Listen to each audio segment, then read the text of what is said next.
So the guy that was in the light blue shirt, that's my father. He's been taking advantage of me ever since I was a child. And I just wanted to get it on camera how like he will take advantage of me in situations where he has power, he has money. Like my father, he stole about 18 million dollars from me, and I was coerced into settling for $1 million restitution, even though he stole like about 18 million. You know, he's only willing, the maximum amount that he's willing to pay me back is 1 million. And see, this is how he uses racial profiling tactics to dominate me, because he knows that I don't have a place to stay. He knows that I don't have anywhere to charge my phone. And he will specifically call racist police officers to bully me and to intimidate me off the premises. Before I started recording, the male with the glasses was yelling at me. He was aggressive, and he was, you know, like they were being disrespectful, and they were taking advantage of me and racially profiling me. So I wanted to get it on camera, because I have to deal with this every single day. You know, if it's not them taking advantage of me and being disrespectful in uniform, it's them doing it without the uniform. And the thing is that I have a restraining order against all three parties that was at the scene. And they're not supposed to be contacting me at all. They're not supposed to be anywhere near me. They're not supposed to be occupying in the same state as me. They're not supposed to be contacting me. They're not supposed to be in the same state or city. And they're not supposed to be threatening to arrest me at any time in any circumstances. And the reason why that I wasn't able to get his name and badge number, because he kept his distance to make sure that I couldn't get his ID. But the reason why he was complaining about an incident report is because he knows that he's not supposed to be anywhere near me. The reason why he was so concerned about that was because if he was to file an incident report and they were to get his name, he's going to get a significant amount of trouble. And see, the police, when they racially profile, that's just an example of bad police officers racially profiling.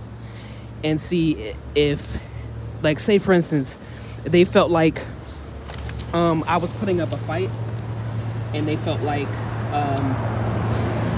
they felt like I wasn't complying, then they could file an incident report, right? And they were saying to him that he didn't have to worry about an incident report because they were trying to protect him. They were enabling his behavior because of racial profiling. So I just wanted to document that, an example of how bad police officers protect and enable abusers and take advantage of and bully and intimidate victims. I wanted that to be a primary example of how racist police officers participate in gang stalking activity, and how they make it harder for victims of human trafficking to break free from the cycle. So that's pretty much the circumstance. And like I said, they follow me around everywhere I go, and they try to humiliate, harass, and intimidate. And instead of following the law and leaving a person alone, they break the law and use the power that they have to bend the law in their favor. And that's sometimes violating a no contact order. Sometimes it's violating a protective order or an injunction against harassment. They'll violate that. And, it's up, I guess it's up to a higher power to determine how much trouble they get in. But I just wanted to get that on tape to see, so that you guys could see the intimidation tactics that my father uses against me, and the police who support his behavior, they use against me. So I want you guys to see firsthand what I have to go through every single day with them. So yeah, I just want you guys to see what I have to go through every single day, because it's only so much, it's only so many times that you can walk away from a person, and they keep following you, they keep using their power to dominate you. I just want you guys to understand that, I'm trying to pull myself up by my bootstraps, but it's kind of hard if my abuser, my father, is not only cutting off my bootstraps, but he's poking holes in my shoes and, ruining my shoes, messing up my shoes to where I don't have any shoes, or I have to get a different pair of shoes and they're not boots with no straps. You understand? So, yep, those are the intimidation tactics, the sexual harassment, the racial profiling. I just want you guys to see the consistency of it, because I have to go through that every day, and not every time I'm able to record it and get it on video.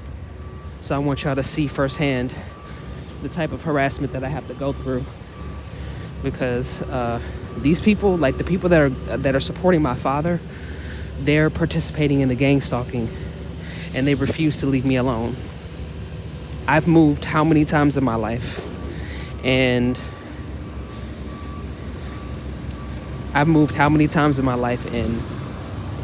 it just seems like no matter where I go, no matter what I do, there's always a group of people who support my father's behavior,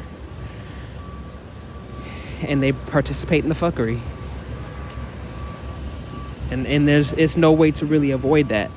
It's just holding them accountable, documenting it, and letting the higher power handle it. That's all I can really do. I just am grateful that I can document it sometimes, and you guys can catch it, you guys can see it. You can see firsthand how much they're willing to do to dominate. The stalking, the harassment, it never seems to end. You know what I'm saying?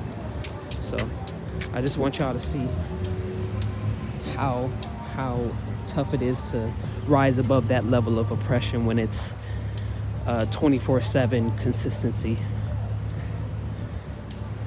Because a lot of white people, they unfairly judge people of color, and they make it seem like a life of crime or staying out of jail is just so easy to do, when they use intimidation tactics and racially profile us and put us in situations where, they arrest us and we don't have to do it. Sometimes we don't have to do anything at all, or a lot of times they use trespassing as a way to use brute force to intimidate someone or to take over their land, to force them off of property.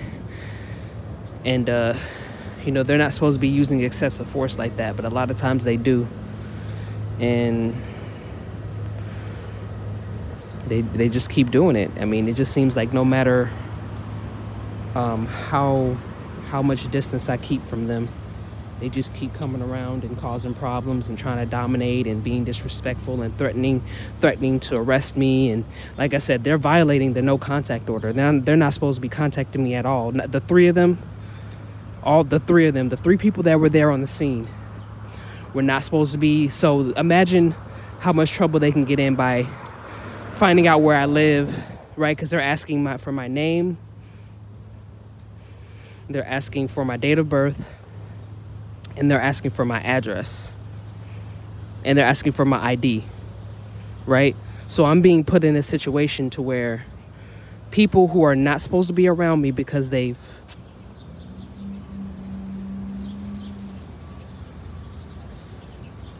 just want to show you real quick.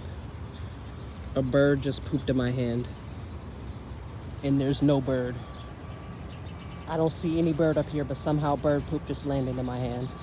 There was no bird. Not right here. There is one now, but there wasn't one when I was just walking past. So I want y'all to see the disrespect. I don't know if it was witchcraft or what, but I want y'all to see.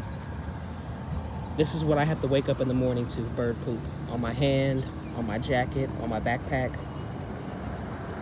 I just want y'all to see the level of disrespect that I have to go through on a daily basis. I just want y'all to see. Okay?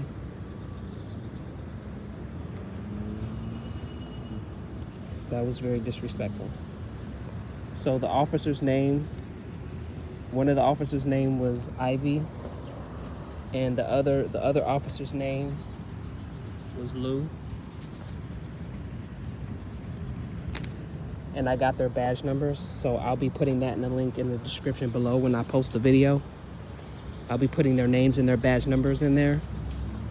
And if I'm able to find out the other guy's name, I'll put his name in there too, but I wasn't able to get close enough to him because when I tried to get his information, Officer Loo started to get aggressive, and almost as if he was willing to use brute force to attack me or something like that. He was using excessive force.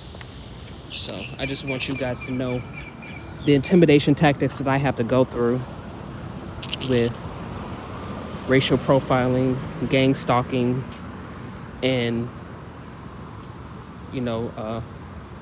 discriminatory domineering behavior. That's pretty much all I had to say. But I just want you guys to see the level of stalking and harassment that I have to go through. It's dangerous. Okay, so I just want y'all to see the level of intimidation that I have to go through. Just excessive force for something small as trespassing when they could have just let it go. And then she was saying I'm patronizing some, and I'm like, oh, yeah, okay. The victim blaming to avoid accountability. I just want y'all to see like the level of disrespect and intimidation that I have to go through. Yep, so that's about it. Wish me luck, supporters, and I wish y'all the best. Thank y'all for showing support. Thank you for your patience and time as I post these videos. And I'll see y'all in the next video. Peace out.